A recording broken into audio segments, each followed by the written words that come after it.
when Donald Trump publicly launched the Peace Council. It was not just a typical peace initiative, but a power revolution that sent shockwaves across the globe.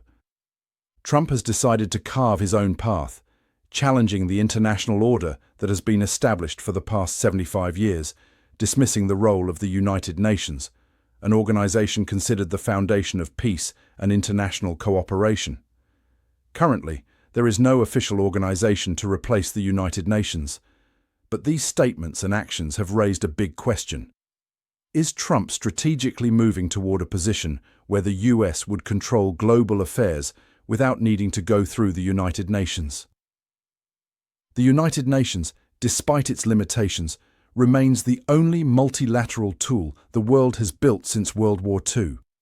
However, it seems Trump no longer believes in the strength of that system. He argues that the US cannot continue to be hindered by outdated mechanisms where other nations such as Russia or China can easily veto American decisions. While the United Nations continues to struggle with international crises, Trump boldly declared that the Peace Council would replace the United Nations and become one of the most influential organizations in world history. What's the hidden agenda behind Trump's shocking statement? Is the Peace Council truly a peace initiative? Or is it simply a tool of power helping the US dominate all international matters, from security to economics, without any consensus from other nations? The birth of the Peace Council, shaping a new global order, or just Trump's political maneuver? In January 2026, US President Donald Trump shocked the world by unveiling the Peace Council at the World Economic Forum, WEF, in Davos, Switzerland. A simple yet seismic statement.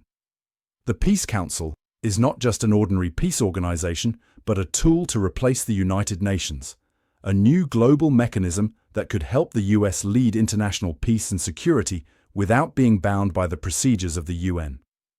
The birth of this council is no accident. It is part of a long-term strategy to change how peace and security are maintained around the world. When asked whether the fledgling Peace Council should take over the role of the United Nations, Trump succinctly replied, "Maybe." This simple answer, however, is full of implications about his deeper ambitions to replace the UN with a US-led organization. Trump is not just aiming to compete with the UN, but possibly planning to completely replace the global peace and security functions of the UN, especially in today's volatile world. So, what is the legal basis for the creation of such an ambitious organization? In fact, this council was born out of Trump's initiative to address regional conflicts, starting with the ceasefire agreement in Gaza, a decades-long hotspot between Israel and Palestine. Before the Peace Council was born, Trump had already tried to push for peace talks and a ceasefire in Gaza, but the UN's failure to resolve this issue created a gap that Trump decided to fill with an organization named the Peace Council. The initial goal of this council is clear: to promote peace and reduce tensions in conflict zones. Gaza is the first example, but Trump does not stop there. This initiative aims to build a global peace network, bypassing the cumbersome mechanisms of the United Nations. And to make this goal a reality, Trump is not only inviting countries to participate, but they must also share the vision and interests of the US in maintaining the global order. From the outset, major countries such as Saudi Arabia, Bahrain, Palestine, Turkey, and Indonesia have joined this initiative. This is no coincidence. These countries hold key positions in regional conflicts and have strategic interests aligned with the US. Their participation in the Peace Council is not just a sign of power transfer, but also an affirmation of the US's leadership role in global peace. Trump certainly does not want to simply end the conflict in Gaza, but to push a comprehensive strategy where the US no longer has to depend on UN decisions.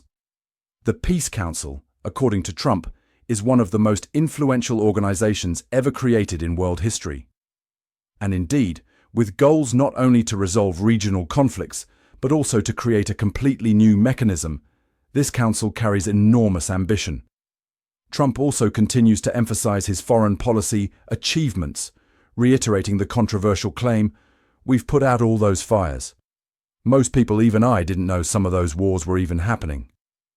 a bold statement that reflects Trump's pride in pushing for ceasefires and peace agreements that he believes were successful.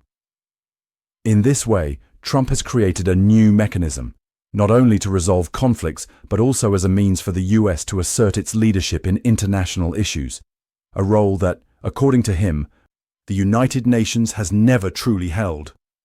But will the Peace Council be able to replace the UN and create a new global order? Or is this just a political maneuver by Trump to consolidate US power? The United Nations was born after World War II, with the noble goal of maintaining global peace and security, and with the veto power of the 5 permanent members of the Security Council, the US, Russia, China, the UK, and France. These powers can block any resolution they disagree with. But the United Nations, despite its limitations and cumbersome procedures, still maintains the principle of multilateralism, where countries can cooperate and negotiate instead of acting unilaterally. The US, a dominant power, has leveraged this power to achieve its own objectives. But once again, while the UN struggles to maintain peace, the US has decided to manipulate the system to achieve maximum power. The Peace Council that Trump has introduced is not a peace initiative, but a mechanism with a clear purpose: to create a system where the US can act without interference. Major countries like Russia and China, with their veto power in the UN, have repeatedly blocked the US from implementing policies that Washington deems necessary. From sanctions on Iran to military interventions in Syria, Russia and China have consistently vetoed the US's proposals at the Security Council, causing the resolutions the US pushes to stall. Therefore, Trump has decided to build a replacement mechanism, where the US will be the final decision-maker, no longer having to worry about being blocked by any other country's veto power. It is precisely because the US cannot fully control international issues through the United Nations that the Peace Council was born. However, instead of reforming the UN, Trump has accelerated his plan to control the world unilaterally. The US will not only maintain its leadership role, but all major decisions about peace will have to go through the US, with no need for consensus or oversight from other nations. This is not a peace initiative. This is a strategy to dominate all international issues, from conflicts to global politics. The United Nations may not be a perfect organization, but at least it is a multilateral mechanism where countries can collaborate and negotiate to maintain peace, without the fear of being controlled by a single nation.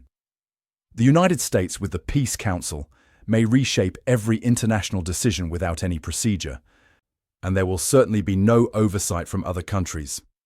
As Trump said, the Peace Council is one of the most influential organizations ever created in world history. But will that influence lead to true peace? Or is it just a tool for the US to manipulate other nations, turning the world into a place where the US is the sole power? When Donald Trump launched the Peace Council at the World Economic Forum, WEF, in Davos, it wasn't just a regular event, it was a direct attack on the current world order. Trump declared that this organization would do pretty much whatever we want and become one of the most influential organizations ever created in world history. These statements reflect a clear goal. The US will stand alone, unbound by any other international mechanisms. The question is, can the Peace Council replace the United Nations and pave the way for a world order led by the US? Or is this just a power strategy by Trump? The Peace Council is not just a peace organization, but a tool of power for the US. One notable aspect is Trump's demand that participating countries contribute $1 billion to secure a permanent seat in the Council. According to Reuters, this request is not a typical financial demand, but rather a shock to the international power structure. This is a clear indication that Trump wants to turn global power into a commodity, where those with financial capability will have a say. Trump is using money as a tool of power to buy participation and assert control over countries that are friendly to the US. This is not a sustainable international cooperation mechanism, but rather a power alliance. This clearly shows that the US is building a new power bloc where participating countries are not doing so for common benefit, but because of strategic relationships with Washington.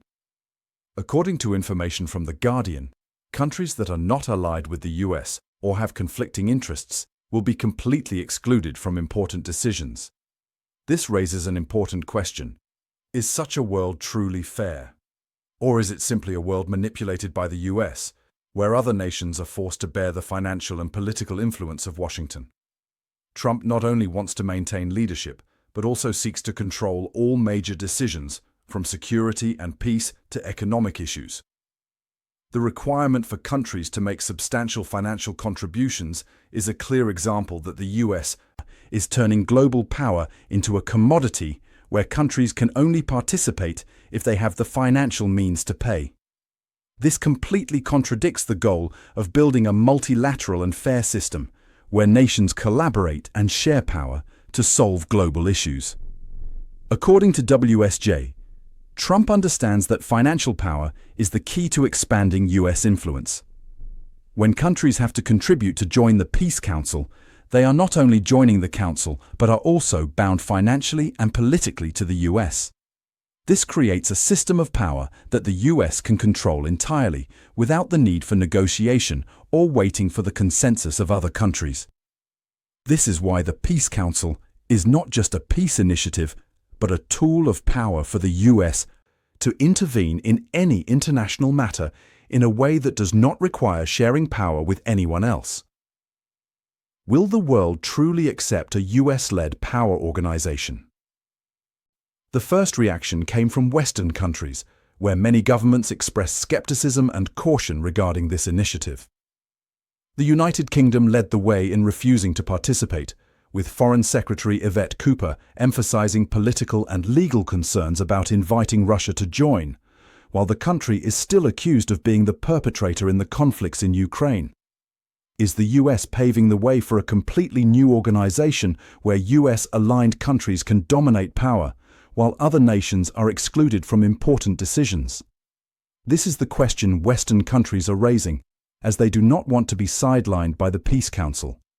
Not only the UK, but also France, Norway, and Sweden refused to participate in the signing ceremony in Davos, reflecting strong concerns from these nations about the legality and transparency of the new organization.